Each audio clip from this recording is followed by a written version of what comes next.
과연 로봇이 산업공학의 일자리를 뺏어갈까요? 과연 인공지능이 생산관리의 일자리를 뺏어갈까요? 과연 스마트 팩토리가 생산관리를 백수로 만들까요? 결국 승리하는 것은 예측 불가다. 1970년대 대중화된 ATM을 생각해보자. ATM의 보급으로 웬만한 일로는 굳이 은행 창구에 갈 필요가 없어졌다. 그래서 많은 사람이 창구 일자리의 소멸을 생각했다. 하지만 그들의 예측은 빗나갔다. 그 덕분에 지점 운영 비용이 감소하면서 지점이 더 늘어나는 효과가 생겼다. 그래서 창구 직원이 결과적으로는 더 많이 고용됐다. 그 결과 미국의 은행 창구 직원은 30만 명에서 60만 명으로 증가했다. ATM이 창구 일자리를 대체한 게 아니라 도리어 창출한 것이다. 여기서 보면 ATM이 늘어나고 은행 창구 직원이 증가했다고 합니다.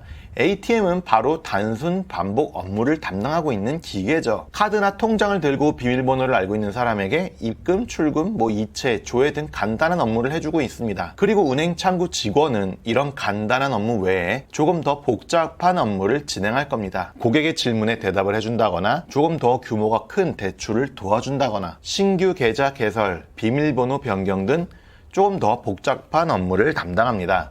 간단히 말하면 단순 반복 업무만 할 줄 안다면 일자리를 뺏길 것이고 조금 더 어려운 일을 할 줄 알면 일자리는 늘어날 가능성이 있다는 말로 보면 될 것 같습니다. 제조업의 생산 공장이랑 비교를 하면 어떨까요? 단순히 설비 앞에서 제공이 오면은 A 설비에 넣고 그 A1이 되고 나면은 B로 보내고 하는 업무만을 하는 사람은 스마트 팩토리가 도입되면 일자리를 잃을 위험이 높을 겁니다. 하지만 A 설비가 어떤 일을 하는지, 어떻게 수리할 수 있는지, 어떻게 캐파를 늘릴 수 있고 현재 시스템에는 어떻게 적용이 되어 있는지 등등의 관심을 가지고 학습해온 사람이라면 적어도 나중에 스마트 팩토리가 도입됐을 때나 센서를 달아서 IoT 자동화를 할 때 조언을 얻는 것에 더해 많은 도움을 줄 수 있을 겁니다. 그러면 그것이 바로 또 다른 직무로 가는 길이겠죠. 그리고 직무가 더 업그레이드 될 확률도 높아지고요. 저도 제조 라인에 서서 일하는 것이 얼마나 힘들고 어려운 일인지 알고 있습니다. 그리고 생산관리 사무직이 자리에 앉아서 지금 나온 문제만 쳐내는 것도 얼마나 힘든지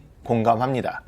그리고 지금 저 자신도 개발하라는 제품 기능만 만드는데도 힘들고 그냥 집에 가고 싶습니다. 하지만 로봇에게 일자리를 뺏기지 않기 위해서는 로봇이 일단 침범할 수 없는 영역까지 로봇은 계속해서 발전하니까 어쩔 수 없이 저 자신 본인도 계속해서 발전을 해야 돼요. 로봇이 침범할 수 없는 영역까지 공부를 하고 연구를 하고 새로운 내용을 업데이트를 해야 할 것으로 생각이 됩니다. 물론 20년, 30년 뒤에 로봇이 얼마나 뛰어날지 상상도 할 수 없겠지만 여기서 상상도 할 수 없다는 거는 굉장히 높은 지능의 로봇이 나온다는 의미도 있지만 사실 그렇게 갑자기 발전을 안 할 수도 있어요.